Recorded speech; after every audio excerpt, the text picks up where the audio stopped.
Hola a todos, vamos a continuar con la segunda parte de la lección 7 que dedicaremos a la dinastía Kushita, pero en concreto hasta el momento en el que el rey Shabaka entra en escena en Egipto.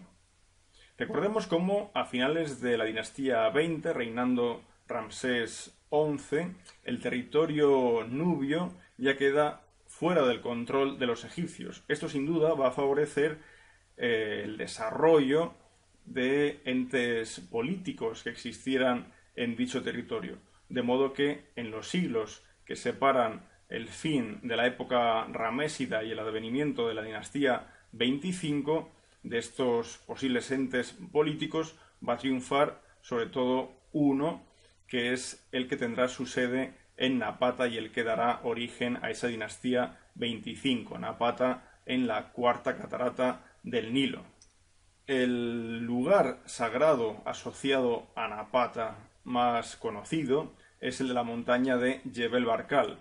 Es un hito topográfico evidente, puesto que la zona es completamente llana, excepto precisamente esta montaña. Y a los pies de Jebel Barkal encontramos un templo dedicado al dios Amón. Es un templo que se remonta a finales de la dinastía 18, pero que, como vemos en la fotografía inferior, en su sector izquierdo, tiene estructuras relativamente bien conservadas de época de Seti I y Ramsés II, aunque el resto, lo que quedaría más o menos de mitad de imagen hacia la derecha, es todo ya de época del rey nubio Pille. En todo caso, este templo del dios Amón en Jebel Barkal nos muestra una realidad, y es que pudo existir una continuidad cultural una vez abandonada esa opresión y dominio egipcio, una continuidad cultural que permitió que los nubios fueran conocedores de la religión y de la cultura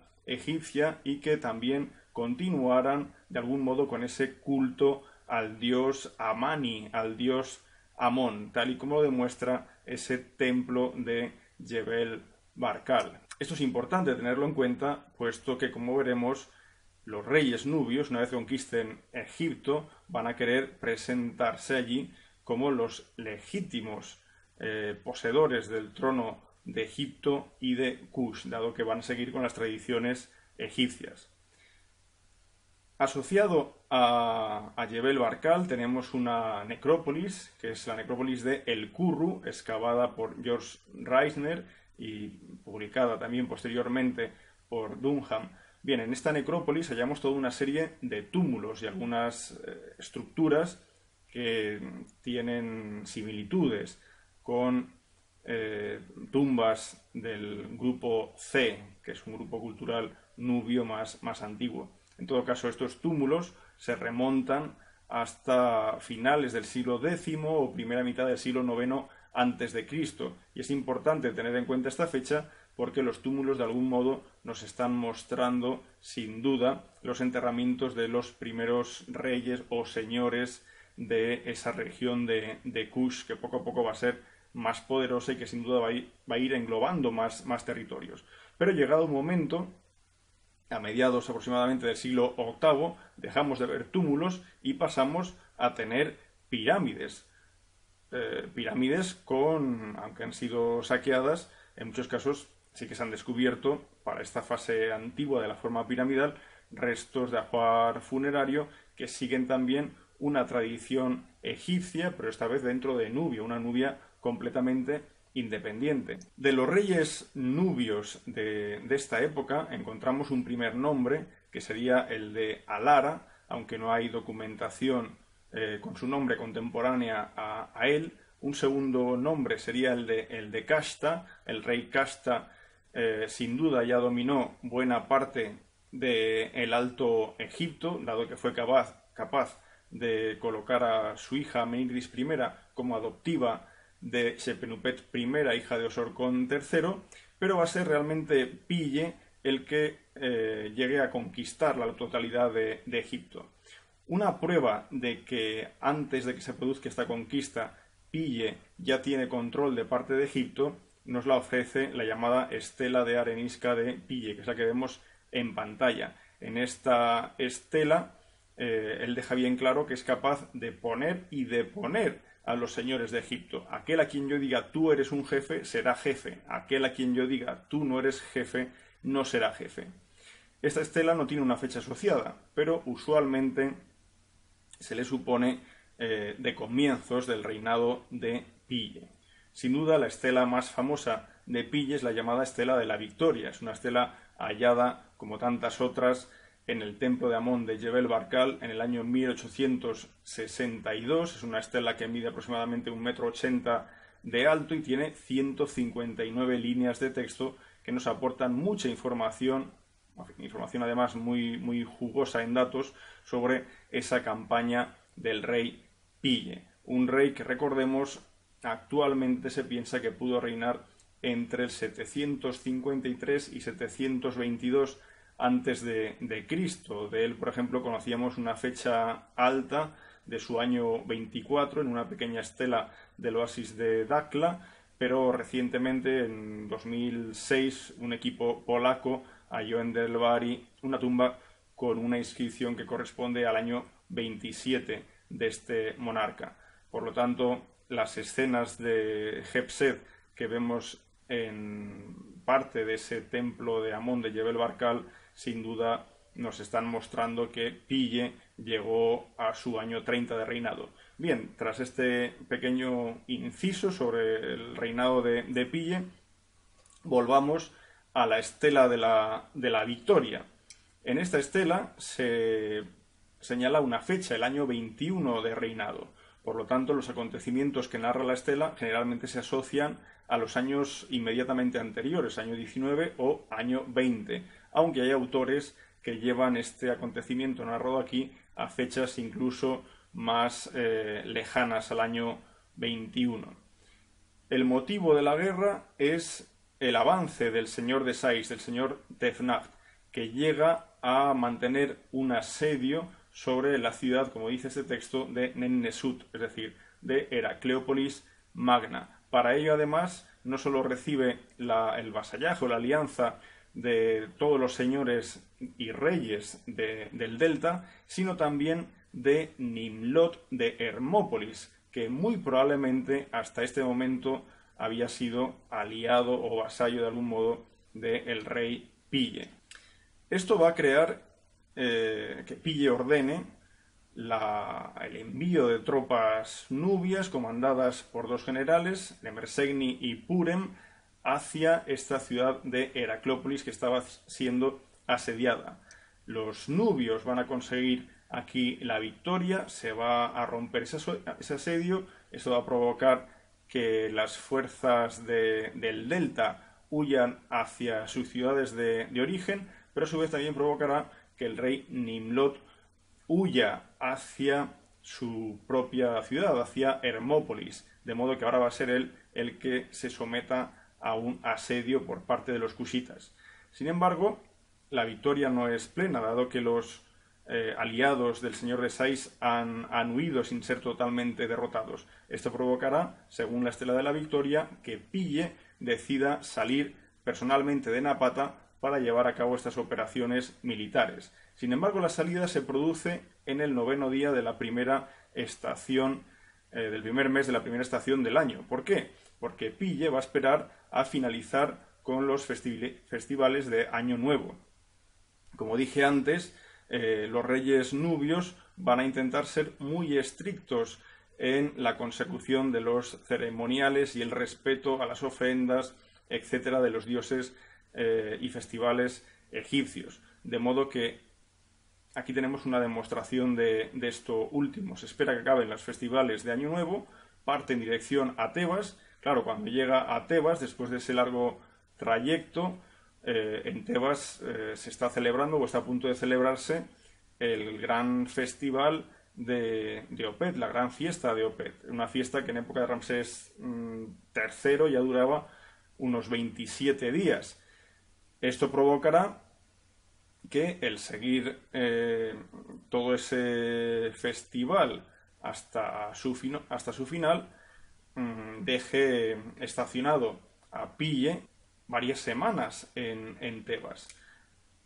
esas semanas en las que Pille está en Tebas no van a ser desperdiciadas desde el punto de vista político, y religioso, dado que él va a favorecer que Amenírdis I, la hija de Kashta, adoptada previamente por Sepenupet I, hija de Osorkon III, sea ahora adopte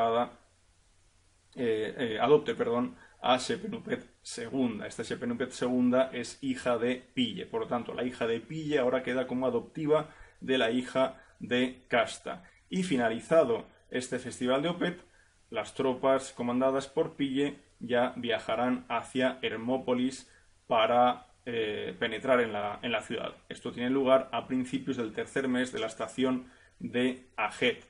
El texto de la Estela de la Victoria es bastante explícito.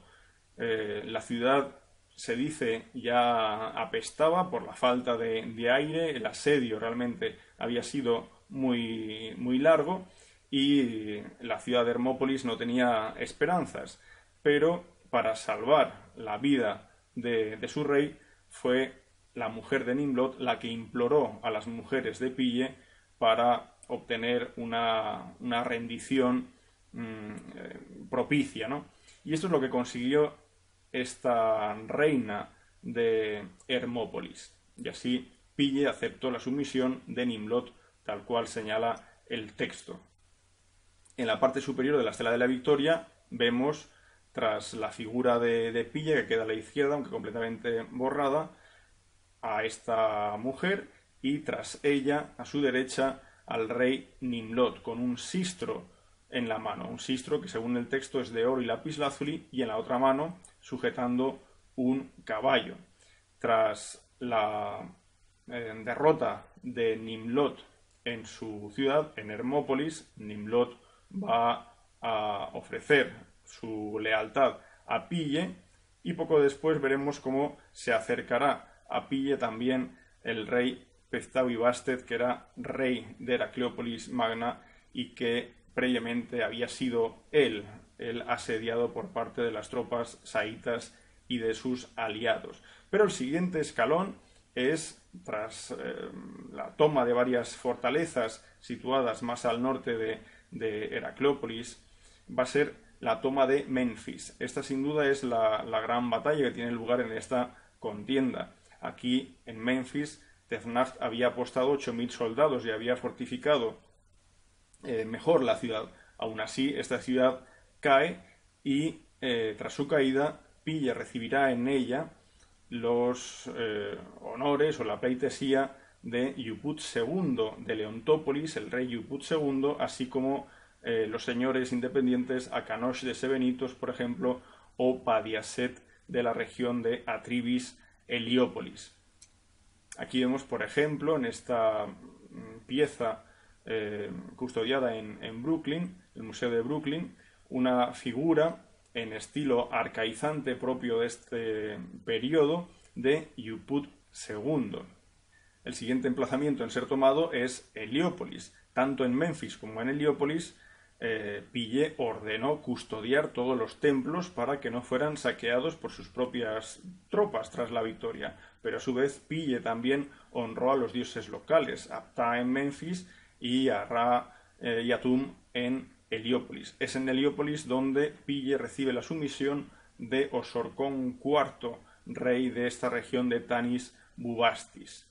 Y en la parte superior de la Estela de la Victoria, aparte de el rey Nimlot de Hermópolis, que es el que aparece rindiéndole pleitesía de pie, y de los otros tres reyes que aparecen arrodillados, es decir, el rey Yuput II de Leontópolis, el rey Osorkon IV de Tanis Bubastis y el rey Peztavi-Bastet de Heracleópolis, aparte de esto se quedan en la derecha del tímpano de la estela, tenemos a la izquierda 5 señores representados, entre los que destacan Akanosh de Sebenitos y Padiaset de Atribis Heliópolis. Aparte de estos, incluso se mencionan más señores que ofrecen su vasallaje al rey Pille de Nubia. Pero ¿qué sucede con Tefnacht de Sais? En el caso de Tefnacht no hay una conquista por parte de Pille de la ciudad de Sais. Lo que tenemos aquí es una embajada que es enviada por Pille a Sais para recibir el juramento de lealtad de Tefnag. Y esto es lo que va a tener lugar y lo que aparece escrito en la estela de la victoria. Sin embargo, una vez se consigue esta conquista y vasallaje de todos los señores independientes de Egipto, Pille volverá a la ciudad de Napata para seguir, entre otras cosas, ampliando el templo de Amón a los pies de la montaña sagrada de Jebel Barkal. Y a su muerte será enterrado en Q17, la tumba número 17 del Kurru, que es una tumba con forma piramidal, aunque ahora la superestructura se ha perdido. También en ella se hallaron objetos que son de clara raigambre cultural egipcia. Os recomiendo este libro sobre fuentes textuales nubias, porque en él aparecen textos no solo como los que hemos mencionado, como la propia Estela de la Victoria, sino también otros que os pueden ayudar a conocer mejor cuál es el desarrollo de Nubia tanto en esta época como en la que viene inmediatamente después. ¿Qué ocurre con la dinastía 24, que va a ser contemporánea a la dinastía de reyes cushitas? En otro momento ya hablamos de Tefnag, el que origina la campaña de Pille. Pues bien, en un momento dado, que no podemos establecer con absoluta certeza, Tefnag va a convertirse en rey, va a adoptar la titulatura real como nombre de entronización, se llamará Shepses-Ra, y como nomen pues seguirá utilizando el de Tefnag. Y tras él vendrá Baken-Ranef, nombre de entronización Huascara, que será realmente el único rey reconocido como tal de la dinastía 24 por parte de Manetón. Las fuentes clásicas nos recuerdan la existencia de estos dos reyes. De Tefnag, por ejemplo, se habla de un rey que conoció o que tuvo la experiencia del modo de vida sencillo y que por eso criticó el modo de vida extravagante de otros monarcas, o por ejemplo también de Baken-Renef se habla como de un rey sabio. De Tefnag, la fecha más alta que poseemos como rey es la de su año 8, tal cual aparece en la llamada Estela de Atenas, una estela que se conserva en el Museo Arqueológico de Atenas. Esta está fechada en el año 8, tenemos otra de un año 6 y aparte de esto recordemos a Tefnag cuando era señor de Sais como grande de los Ma o como príncipe del oeste en aquellas estelas de donación del año 36 y 38 del rey Sheshonq V. Pero una vez desaparece Tefnag, no sabemos si ese año 8 de la estela de Atenas es su año más alto, pero una vez desaparece este monarca, hacia el 725 probablemente es cuando comienza a reinar su sucesor llamado Baken-Renef, del cual tenemos este vaso que vemos ahora en pantalla, hallado en Etruria y en cuyo registro inferior reconocemos la presencia de varios nubios atados. Esto evidentemente es un guiño a una situación que sin duda se produce en este momento, que es la confrontación entre nubios y saitas. Diodoro Sículo nos habla de Bocoris, de Baken-Renef, como un hombre que en sagacidad sobrepasó de lejos a todos los reyes anteriores. Se le reconoce como un auténtico sabio, pero también en otros textos se le reconoce como un gran legislador, si bien no tenemos documentación contemporánea que así lo atestigue. En todo caso, en el Serapeum de Saqqara hallamos inscripciones en estelas que recuerdan la muerte y reposición del Apis. Encontramos estelas fechadas en su año 6 de reinado, que parece ser ya el último año de reinado de este monarca. Y según Mariette, en una de estas cámaras en las que aparecen las estelas del año 6, se hallaron inscripciones de Shabaka, del rey nubio Shabaka, sucesor de Pille, fechadas en el año 2. Por lo tanto, hay una asociación evidente entre el año 6, último año de Bakenranef, y el año 2, que es el año en el que entra Shabaka en Egipto. La dinastía 25, según la expresa Manetón, comienza precisamente con Shabaka, del que dice que tras capturar a Bocoris, a Bakenranef lo quemó vivo y reinó 8 años.